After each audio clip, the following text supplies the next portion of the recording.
नीलम और आमना जो है वो अपने भाई की दूसरी शादी करवाना चाहती हैं। भाई क्यों करवाना चाहती थी, इसमें कितनी सदाकत है? नहीं बाजी, ये सब झूठ है। हम शादी नहीं थी करवा, अगर करवानी होती ना हम पहले करवा देते। शर्म नहीं आई उन्हें इल्जाम लगाते हुए कि हम इल्जाम लगा रहे हैं। 10 साल में लड़ाई झगड़े हुए हैं, छोड़ना चाहते। हाँ जी, छोटी बच्ची है, 12-13 साल की बच्ची है, वो शादी कर सकती है, करवा सकते हैं। उन्होंने ये भी कहा था कि 15 डेट को शायद शादी थी या शादी हो सकता है हो गई। ये सब झूठ है, ये झूठ है सब। मेरी जेठ की बच्ची है, छोटी सी बच्ची है, उसको बदनाम किया गया है। हम सबको बदनाम किया है। माशरा पूरा इन लोगों ने ना खराब कर दिया है।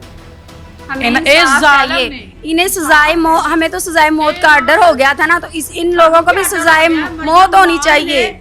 बड़ी जल्दी झूठे बंदे दी गल। नहीं, मैं बताती हूँ। जाहिर सी बात है कि हम लोगों ने इंटरव्यू किया, उनकी जो हालत थी वो बोल नहीं सकती, वो सुन नहीं सकती, वो इशारे करती हैं।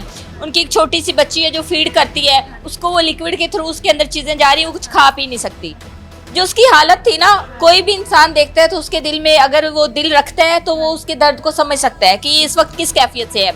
सोशल मीडिया पे ये केस आया, सारी चीज़ें देखी गई। सीएम पंजाब ने नोटिस इसलिए लिया था, तब एक तरफा चीज़ें थी कि ये मामलात क्या है, ऐसा नहीं है। अब जब सारा केस इन्वेस्टिगेट हुआ है, सारी चीज़ें मंजरे आम पर आ चुकी हैं। हमें मरियम नवाज साहिबा से अपील है, वो हमारा इंसाफ इंशाल्लाह लाजमी करेगी।